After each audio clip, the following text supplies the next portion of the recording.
Selamat berjumpa dengan Yan di channel Morat Marit. Apa perbedaannya antara turis bule dan turis Indonesia? Nah, ini dia. Turis bule, mereka senang berpetualang. Misalkan mereka senang tantangan untuk memanjat gunung yang tertinggi, misalkan Himalaya gitu, atau keliling dunia dengan kapal layar gitu ya. Tapi kalau turis Indonesia yang dicari mall. Begitu sampai di satu negara mereka cari ke mall-mall, jalanannya ke mall-mall. Nah, itu hanya ya itu bergurau aja ya. Tapi kenyataannya ya memang seperti itu. Oke, lanjut. Ini video kali ini sangat menarik. Silahkan nonton. Halo.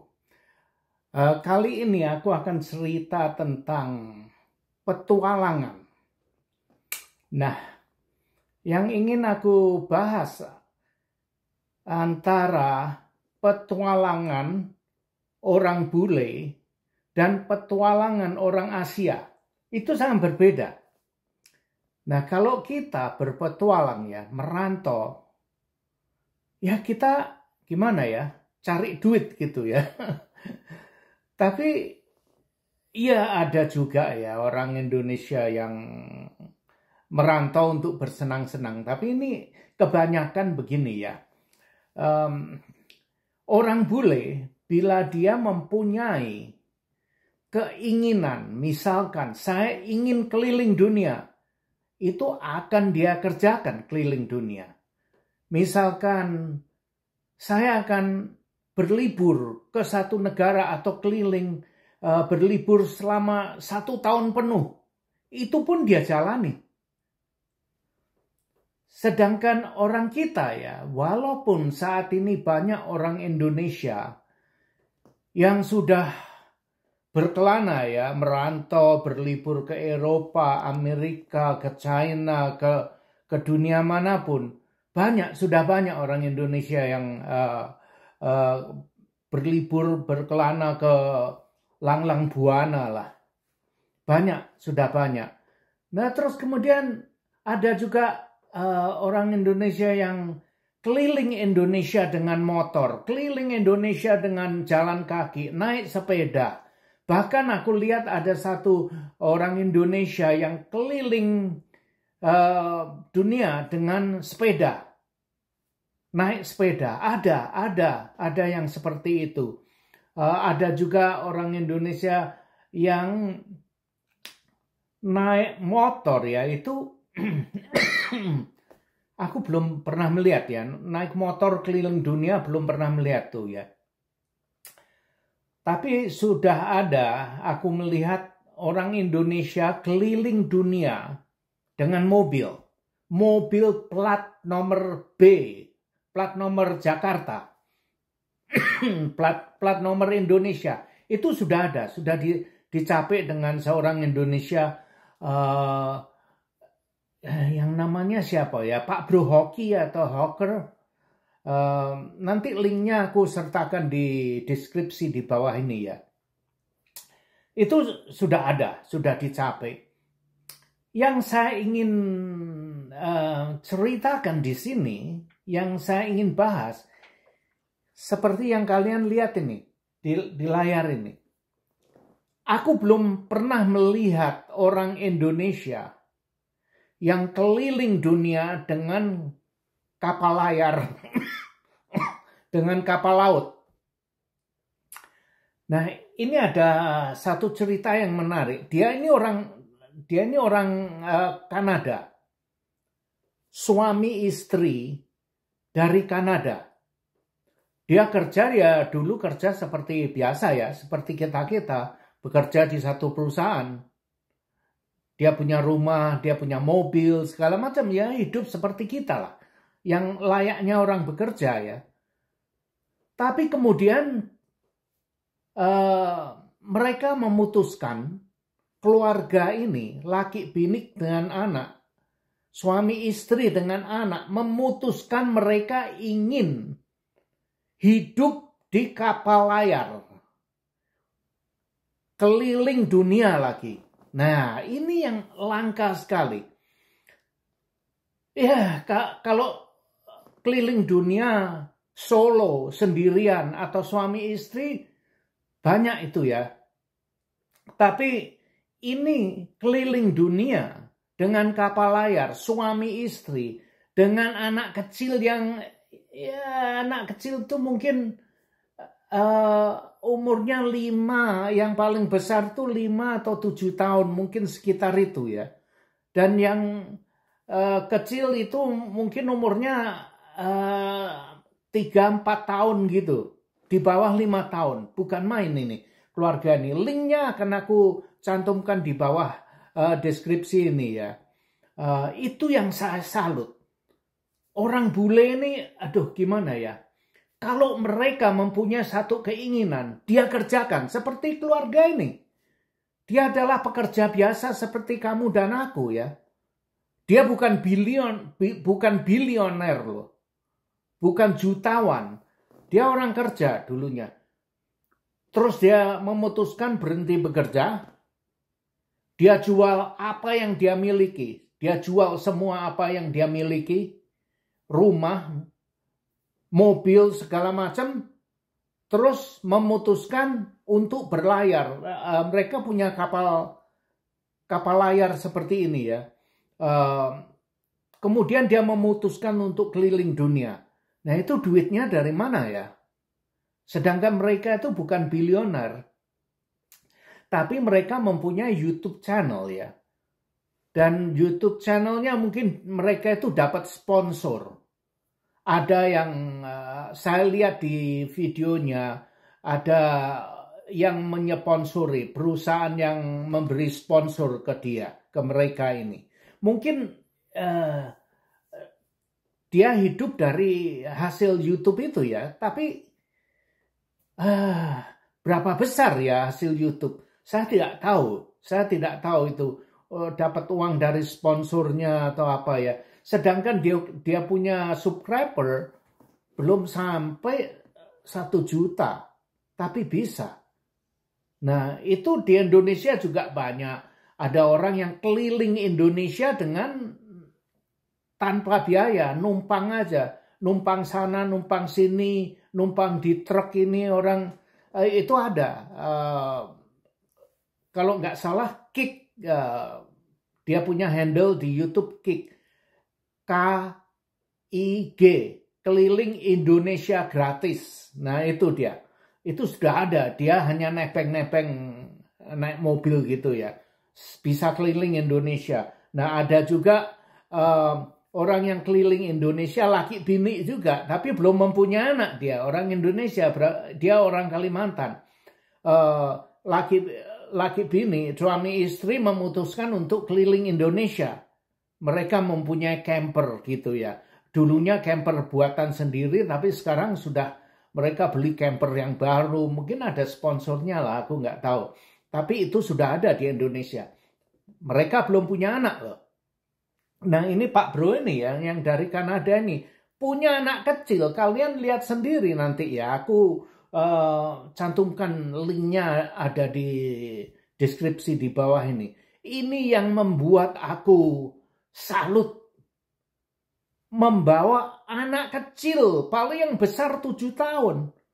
Dia bawa ke sana sini di lautan samudra. Mereka berhenti menyelam, snorkeling.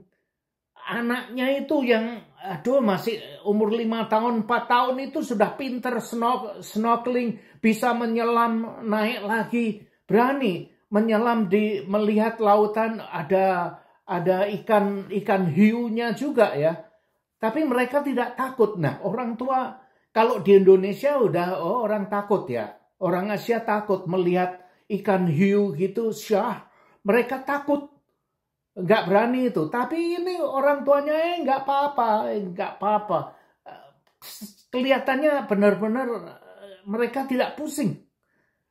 Ya mereka pusing semuanya dengan perhitungan karena mereka ini bukan orang bodoh ya, mempunyai pengetahuan bagaimana cara menghadapi itu ya ikan hiu.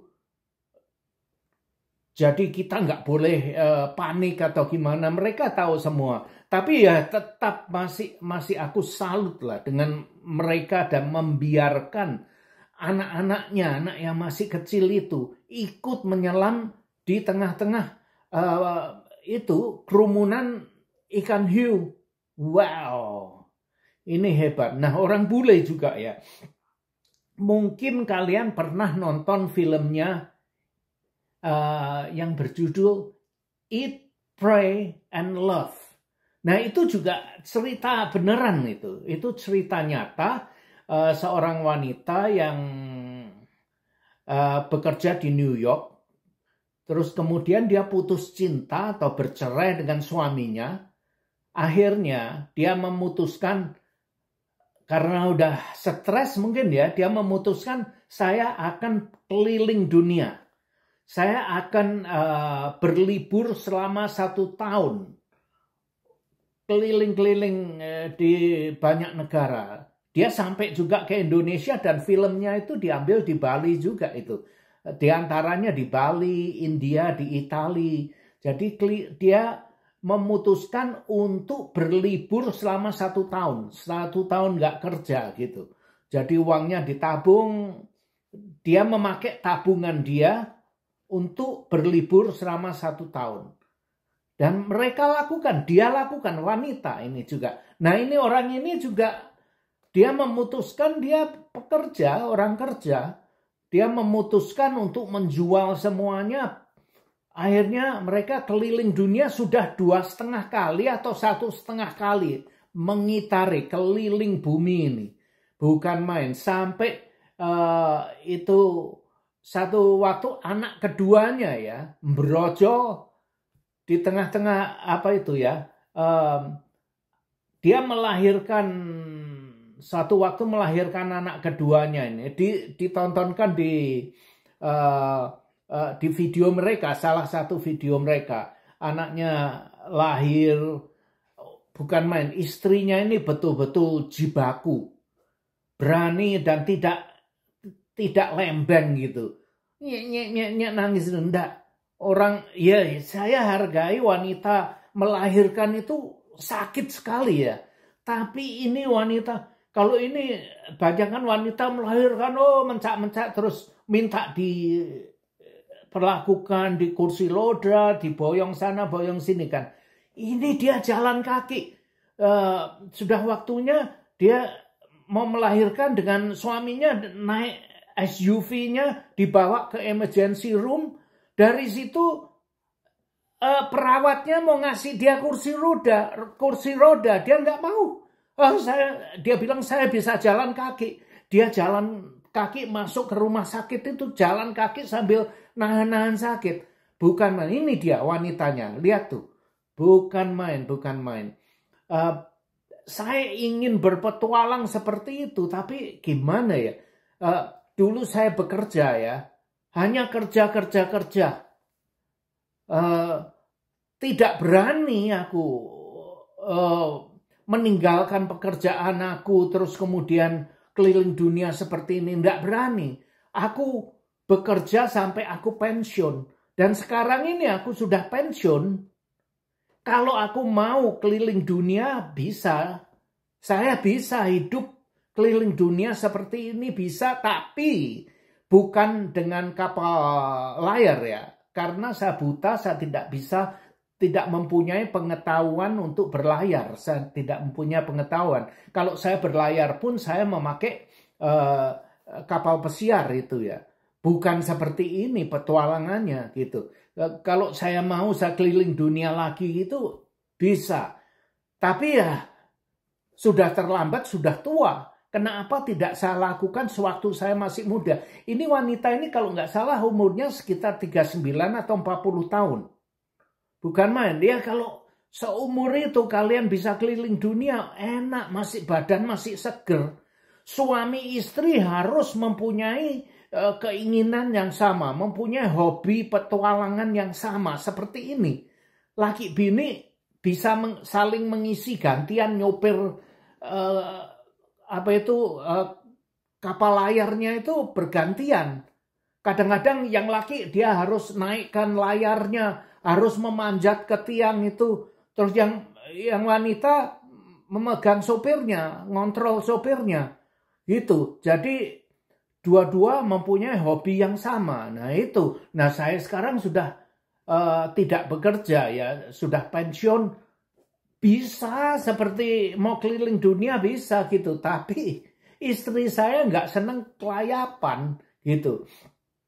Dulu sewaktu hampir pensiun, 1 tahun sebelum pensiun itu, kami berdua ya dengan istri memutuskan untuk, ya itu tadi saya punya ide, saya mau berlibur 1 tahun.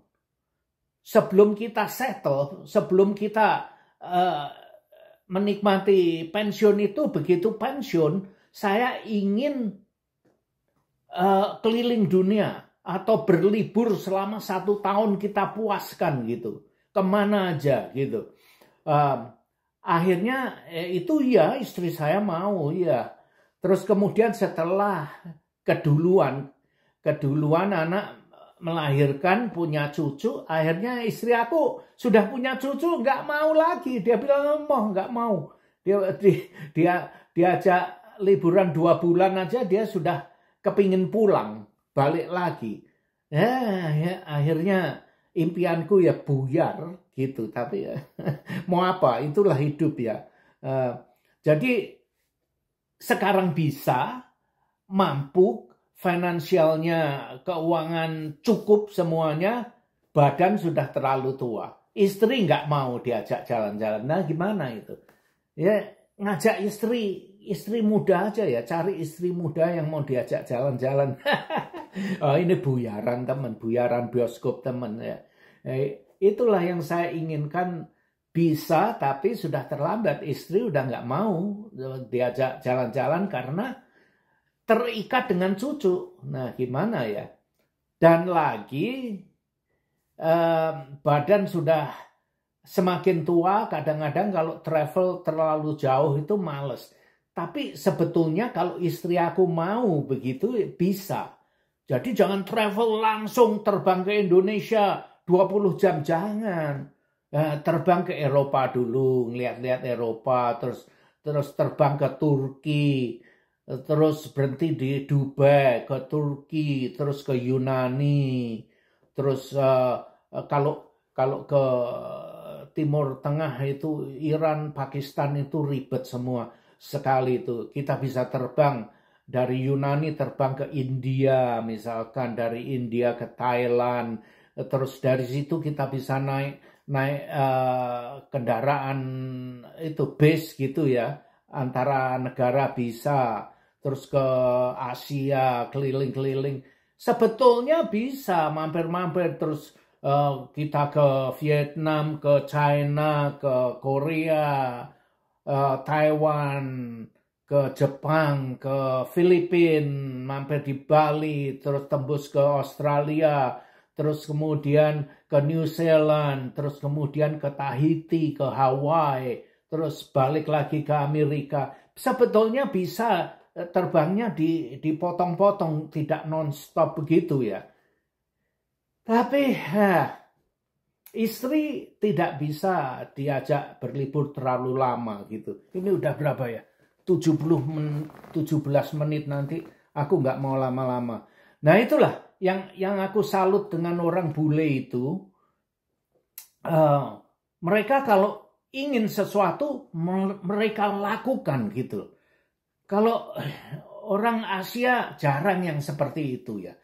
Petualangannya mereka itu bukan main, berani sekali itu. Mana ada ya orang Indonesia yang naik kapal layar keliling dunia, nggak ada ya. Tapi yang sudah dikopi, sudah diciplak ya, banyak orang Indonesia sekarang yang berlibur ke Eropa, ke Amerika, ke sana sini ya, banyak ya naik pesawat gitu liburannya. Terus ada juga orang Indonesia yang sudah tembus keliling dunia itu dengan mobil plat nomor Indonesia, mulai dari Jakarta terus keliling dunia sampai 100 negara atau berapa, sudah mengitari bumi ini. Ada itu dengan mobil Indonesia loh, ada.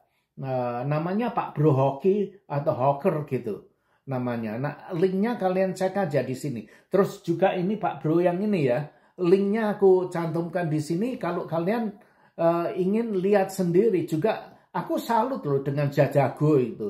Dengan Jajago, tapi dia keliling Indonesia aja. Sebenarnya mereka mau keliling ke China, tapi dia tidak bisa membawa mobil Jajagonya. Dia menggabung dengan beberapa YouTuber. Yang lain saya namanya lupa. Jajago itu John dengan Riana, terus dengan teman dia yang namanya Pak Bro Wawan itu ya. Terus ada beberapa lagi ya. Mereka memakai dua SUV, mobil dari Indonesia keliling ke ASEAN. Nah itu juga menarik, dia punya perjalanan menarik sekali, bergabung dua mobil keliling ASEAN. Terus sekali waktu juga dua mobil dia nembus ke China. Tapi sulitnya di China itu harus mempunyai guide. Begitu masuk China, plat nomor kalian harus diganti dengan plat nomor China. Karena mereka kalau pakai plat nomor Indonesia tidak bisa mengontrol. Jadi harus pakai plat nomor China, jadi bisa dilacak kemana aja kalian pergi. Gitu. Terus harus mempunyai guide, harus mempunyai sopir dari mereka juga. Kemana tujuan kalian itu harus jelas. Tidak boleh mencela-mencela seenaknya kalian mau putar sana putar sini, nggak boleh. Jadi sebelum masuk itu kalian sudah harus mendaftarkan, oh saya dari sini mau ke sini, mau kota ini, kota ini, kota ini. Semuanya harus kalian sebutkan. Jadi nggak bisa nanti sudah di kota ini terus kalian mau kelayapan kemana-mana, nggak bisa. Ketat sekali kalau di China sana. Nah itu kira-kira seperti itu. Tapi mereka hanya sampai ke China terus keluar lagi, mereka keliling ASEAN gitu. Tapi menarik sekali perjalanannya. Nanti aku cantumkan channelnya Jajago dengan Pak Bro Wawan. Kalian itulah lihat sendiri, sangat menarik. Terus kemarin aku baru nonton salah satu videonya Pak Bro Wawan, dia masuk ke Kamboja. Nah orang Indonesia kan takut ke Kamboja karena ini ada judi online segala macam, mengerikan lah kalau beritanya di YouTube. Tapi mereka masuk ya biasa-biasa aja, indah loh. Saya juga ingin ke Kamboja nanti kalau itu ya, kalau sempat. Aku ingin melihat satu kuil yang namanya Angkor Wat itu. Tapi mungkin sekarang ini mereka masih keadaannya perang dengan Thailand itu. Nggak tahu itu di perbatasan Angkor Wat itu juga Angkor Wat atau apa itu namanya ya. Itu juga dekat dengan perbatasan kali. Nggak tahu. Tapi menarik, kalian lihat sendiri lah. Perjalanan mereka itu. Mereka juga muter-muter jalan-jalan ke Phnom Penh. Phnom Penh itu ibu kotanya Kamboja. Nah di Phnom Penh itu ada satu section kota barunya itu sengaja dibangun seperti Eropa. Jadi kalau kalian mau ke Paris, daripada ke Paris ke sini aja sama. Ada Eiffel Tower-nya juga. Nah di situ menarik, sewaktu dia jalan-jalan ketemu dengan ini juga aku baru tahu, ketemu dengan Pak Bro Michael, nama itunya siapa nggak tahu ya, Pak Bro Michael. Dia punya restoran di mall gitu. Nah Pak Bro Michael ini mempunyai satu karakter yang unik sekali, sangat menarik karakternya. Sewaktu aku nonton video itu ada komen-komen yang ada komen di video itu yang sewaktu mereka berada di Phnom Penh itu. Terus ada satu komen yang bilang, apakah itu Pak Bro Michael yang itu ya, kehidupannya sangat menarik. Dia ini kalau nggak salah pernah hidup di Amerika. Terus kemudian dia di Amerika dia membuat satu kesalahan, kemudian masuk dihukum lah di sana, melanggar hukum, dihukum, diproses, kemudian dipulangkan ke Indonesia. Di Indonesia dia jadi pendeta, jadi ini, jadi itu. Akhirnya dia salah ambil keputusan bekerja di satu perusahaan yang dia tidak tahu ya. Di situ menurut interviewnya itu dia bekerja, perusahaan yang dia kerja itu ada hubungannya dengan jual saham apa gitu loh. Akhirnya dia tersangkut padahal dia itu tidak tahu seluk-beluknya apa itu. Tapi lantaran dia itu dipakai di sana, bekerja di sana, dia yang itu akhirnya dia kena getahnya lagi. Dia punya karakter sangat menarik. Saya senang dengan Pak Bro Michael ini. Kalian lihat sendiri aja. Sekarang sudah terlalu lama, ini pun juga udah itu ya. Oke, sampai di sini dulu. Terima kasih sudah nonton video aku ini. Goodbye, ciao. Terima kasih sudah nonton video ini dan jangan lupa like, comment, share, dan subscribe. Adios, my friend.